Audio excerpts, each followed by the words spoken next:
नमस्कार दोस्तों, स्वागत है आपका जावा ट्यूटोरियल के इस सीरीज़ में। आज हम जावा के एक इम्पॉर्टेंट टॉपिक एक्सेप्शन हैंडलिंग पर बात करेंगे। यह एक्सेप्शन हैंडलिंग का इंट्रोडक्टरी पार्ट है। एक्सेप्शन हैंडलिंग के सारे टॉपिक हम डिटेल में अपने नेक्स्ट वीडियोस में डिस्कस करेंगे। आज हम एक्सेप्शन हैंडलिंग के इस इंट्रोडक्टरी पार्ट में मेनली 3 पॉइंट पर फोकस करेंगे। पहला पॉइंट एक्सेप्शन क्या है, दूसरा point why we should use exception handling, हमें एक्सेप्शन हैंडलिंग क्यों यूज़ करना चाहिए, तीसरा पॉइंट है how to handle exception, exception को हम कैसे हैंडल करें। अगर हम इन तीनों पॉइंट्स को अच्छे से समझ गए तो हमें एक्सेप्शन हैंडलिंग का पर्पस समझ में आ जाएगा। तो सबसे पहले बात करते हैं एक्सेप्शन क्या है। जैसा कि इस डेफिनेशन में दिया हुआ है, an exception is an unwanted और unexpected event which occurs during the execution of program at runtime that disturbs the normal flow of program's instruction। कोई भी अनएक्सपेक्टेड या अनवांटेड इवेंट जो नॉर्मली एग्जीक्यूट हो रहे प्रोग्राम को डिस्टर्ब करता है, एक्सेप्शन कहलाता है। आइए उसको हम एक रियल लाइफ एग्जांपल के थ्रू समझते हैं। जैसा कि इस डायग्राम में दिखाया गया है, एक एम्प्लॉय अपने घर से सुबह 9 बजे ऑफिस के लिए निकलता है और वह ऑफिस 1 घंटे में पहुंच जाता है, यानी 9 बजे निकलता है और 10 बजे अपने ऑफिस पहुंच जाता है। वह रेगुलर यह एक्टिविटी करता है। एक दिन एम्प्लॉय अपने घर से सुबह 9 बजे ऑफिस के लिए निकला और रास्ते में किसी टी पॉइंट पर उसकी बाइक का टायर पंक्चर हो गया। सो बाइक के टायर का पंक्चर होना यह एक अनएक्सपेक्टेड इवेंट था उस एम्प्लॉय के लिए जो अपने घर से सुबह 9 बजे ऑफिस के लिए निकला था। तो बाइक के टायर का पंक्चर होना यह एक अनएक्सपेक्टेड इवेंट और कुछ नहीं, एक्सेप्शन है उस एम्प्लॉय के लिए। सो आई होप इस एग्जांपल के थ्रू आपको एक्सेप्शन क्या है समझ में आ गया होगा। आइए एक और एग्जांपल के थ्रू एक्सेप्शन क्या है उसको समझते हैं। जैसे कि इस एग्जांपल में दिखाया गया है, एक एम्प्लॉय है जो पीपीटी प्रिपेयर कर रहा है अपने ऑफिस के लिए। उसको लगता है मैं इस पीपीटी को 1 घंटे में प्रिपेयर कर लूँगा, तो वह सुबह 8 बजे से इस पीपीटी की प्रिपरेशन स्टार्ट कर देता है अपने डेस्कटॉप पर। 8:45 तक पीपीटी प्रिपेयर करते करते अचानक पावर कट हो जाता है। पावर कट हो जाने पर उसका डेस्कटॉप जो है वो शट डाउन हो जाता है। चूँकि उसने अपनी पीपीटी सेव नहीं की थी, इसलिए जितना भी उसने काम 8:45 तक किया था, वो सारा काम वेस्ट हो गया। अब पावर जब दोबारा आई तो उसे क्या करना पड़ेगा, उसे फिर से अपनी पीपीटी नए सिरे से प्रिपेयर करनी पड़ेगी। तो इस केस में जो अनएक्सपेक्टेड इवेंट जनरेट हुआ वो पावर कट अनएक्सपेक्टेड इवेंट है, क्योंकि उसने कोई बैकअप नहीं ले रखा था। इसलिए उसने जो भी काम किया 8 से 8:45 तक वो सारा वेस्ट हो गया, क्योंकि उसने ना तो वह पीपीटी सेव की थी। तो यहाँ पर जो एक्सेप्शन अकर हुई वह कौन सी एक्सेप्शन है दोस्तों, power cut exception. I hope आपको एक्सेप्शन क्या है इन दोनों एग्जाम्पल के थ्रू अच्छे से समझ में आ गया होगा। अब हम इस एक्सेप्शन हैंडलिंग के इंट्रोडक्टरी पार्ट में जो दूसरा मेन पॉइंट है उस पर डिस्कस करते हैं। दूसरा पॉइंट हमारा है कि what is the purpose of exception handling. Exception handling का पर्पस क्या है, क्यों हमें यूज़ करना चाहिए, उससे एडवांटेज क्या है बेसिकली। जैसा कि डेफिनेशन में दिया हुआ है, exception handling is required to terminate the program gracefully. Program को ग्रेसफुली टर्मिनेट करने के लिए एक्सेप्शन हैंडलिंग रिक्वायर्ड है। बट ये ग्रेसफुली होता क्या है उसको हमें प्रैक्टिकल वे में समझना पड़ेगा। तो एक एग्जाम्पल के थ्रू समझते हैं। जैसा कि इस एग्जाम्पल में दिखाया गया है, आपका एक प्रोग्राम है जो आपका प्रोग्राम डेटाबेस के साथ इंटरेक्ट करता है, डेटाबेस के साथ कनेक्शन ओपन करता है, डेटाबेस से वैल्यू रीड करता है और क्लोज डेटाबेस कनेक्शन। ठीक है, आपके प्रोग्राम के पास एक रिक्वेस्ट है, आपके प्रोग्राम ने डेटाबेस का कनेक्शन ओपन किया, डेटाबेस से वैल्यू रीड की और कनेक्शन क्लोज कर दिया। नॉर्मली आपका ये प्रोग्राम करता है। सडनली अचानक आपके प्रोग्राम के पास एक रिक्वेस्ट आई जिसने डेटाबेस का कनेक्शन ओपन किया और वैल्यू रीड करते टाइम पर आपके प्रोग्राम में कोई एक्सेप्शन अकर हुई। जब आपके प्रोग्राम में कोई एक्सेप्शन अकर हुई तो हुआ कि आपका प्रोग्राम यहीं पर टर्मिनेट हो गया और close database connection statement execute नहीं हुआ, यानी प्रोग्राम टर्मिनेट हो गया लेकिन डेटाबेस के साथ जो कनेक्शन है वो ओपन रहा। इसी तरह के आप मान लीजिए आपके पास 10 रिक्वेस्ट आ गई जिन्होंने डेटाबेस का कनेक्शन ओपन किया और डेटाबेस से वैल्यू रीड करते टाइम पर एक्सेप्शन अकर हो गई, राइट। तो जब एक्सेप्शन अकर हुई तो आपका प्रोग्राम वहीं पर टर्मिनेट हो गया। जब प्रोग्राम आपका टर्मिनेट हो गया लेकिन कनेक्शन आपका डेटाबेस के साथ इस्टेब्लिश्ड है, क्योंकि close database connection statement execute नहीं हुआ। तो इस प्रकार आपके पास अभी कनेक्शन कितने ओपन हैं, टोटल 10 कनेक्शन आपके पास ओपन है डेटाबेस के साथ, लेकिन यूज़ एक भी नहीं हो रहा है। अब जब 11th रिक्वेस्ट आपके प्रोग्राम के पास आई, उसने डेटाबेस के साथ कनेक्शन इस्टेब्लिश करने की रिक्वेस्ट भेजी, तो डेटाबेस ने आपके हाथ खड़े कर दिए। क्यों?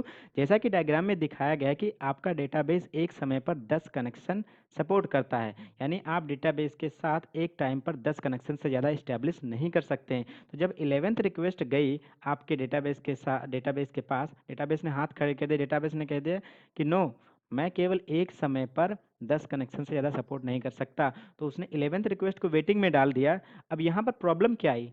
प्रॉब्लम ये आई कि जो 10 कनेक्शन वो ओपन वो तो यूज़ ही नहीं हो रहे हैं, और 11th रिक्वेस्ट जिसको अर्जेंट रिक्वायर्ड थी डेटाबेस कनेक्शन की, वो वेटिंग में चली गई, तो यहाँ पर रिसोर्स आपका ब्लॉक हो गया। तो अब ये रिसोर्स ब्लॉक है, ये तो एक प्रॉब्लम हो गई। तो इस प्रकार की सिचुएशन को हैंडल करना और प्रोग्राम को सक्सेसफुली एग्जीक्यूट करना प्रोग्राम का ग्रेसफुल टर्मिनेशन कहलाता है। तो अब इसको आप हैंडल कैसे करेंगे, कैसे हैंडल करेंगे? तो मैंने क्या किया कि मेरे कोड में जहाँ पर ये एक्सेप्शन अकर होने का चांस है, जो रिस्की कोड है, मुझे लगता है कि ये कोड ऐसा है जिसमें एक्सेप्शन अकर हो सकती है, उसको मैंने ट्राई ब्लॉक के अंदर डाला।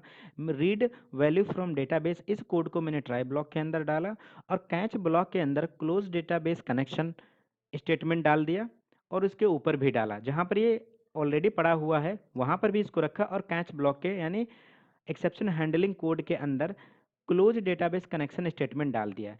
हुआ क्या, जब फर्स्ट रिक्वेस्ट आई, एक्सेप्शन अकर हुआ रीड वैल्यू फ्रॉम डेटाबेस के टाइम पर, डेटाबेस से वैल्यू रीड करते टाइम पर जब एक्सेप्शन अकर हुई तो वो हैंडलिंग में जाएगी, कैच ब्लॉक में जाएगी। कैच ब्लॉक में क्या होगा, मेरा सबसे पहले डेटाबेस के साथ कनेक्शन क्लोज होगा, उसके बाद प्रोग्राम फर्दर एग्जीक्यूट होगा, राइट।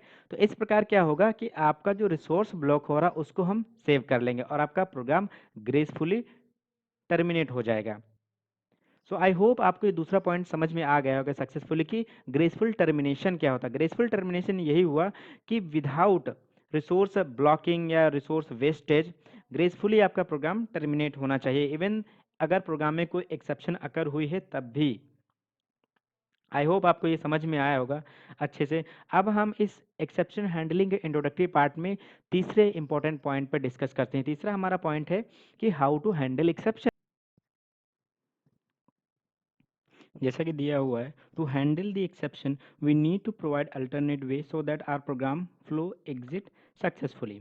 एक्सेप्शन को हैंडल करने के लिए हमें एक अल्टरनेट वे प्रोवाइड करना पड़ेगा अगर हम चाहते हैं कि हमारा कोड सक्सेसफुली रन हो, अगर कोई एक्सेप्शन अगर हुई इस केस में। तो यहाँ पर दो सिनारियो है कि अगर हमें एक्सेप्शन हैंडल करना है तो नॉर्मली हम रिस्की कोड को ट्राई ब्लॉक के अंदर डालेंगे, और कैच के अंदर हम उसको हैंडल कर सकते हैं। लेकिन अगर हम चाहते हैं कि अगर ट्राई ब्लॉक में जो कोड हमने डाला है उसमें कोई एक्सेप्शन अकर हुआ, तो सेम ऑपरेशन कैच ब्लॉक के अंदर हम दूसरे अल्टरनेट वे के थ्रू परफॉर्म करना चाहते हैं।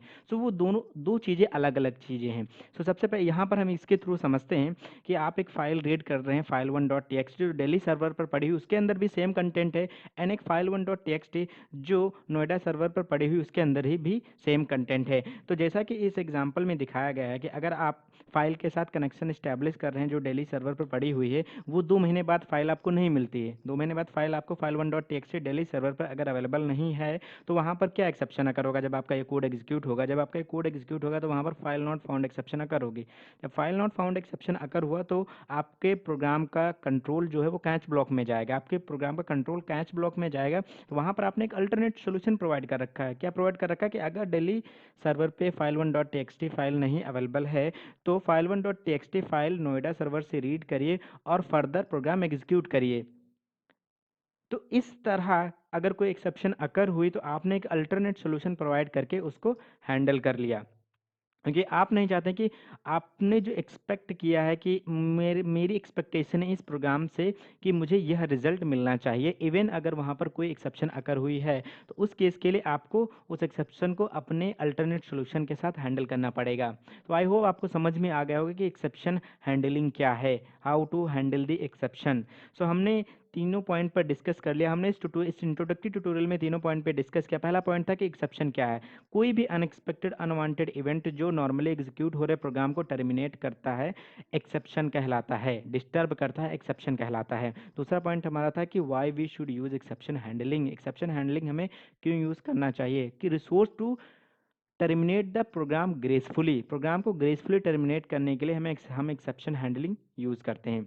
तीसरा पॉइंट है हमारा how to handle the exception, exception को कैसे हैंडल करें।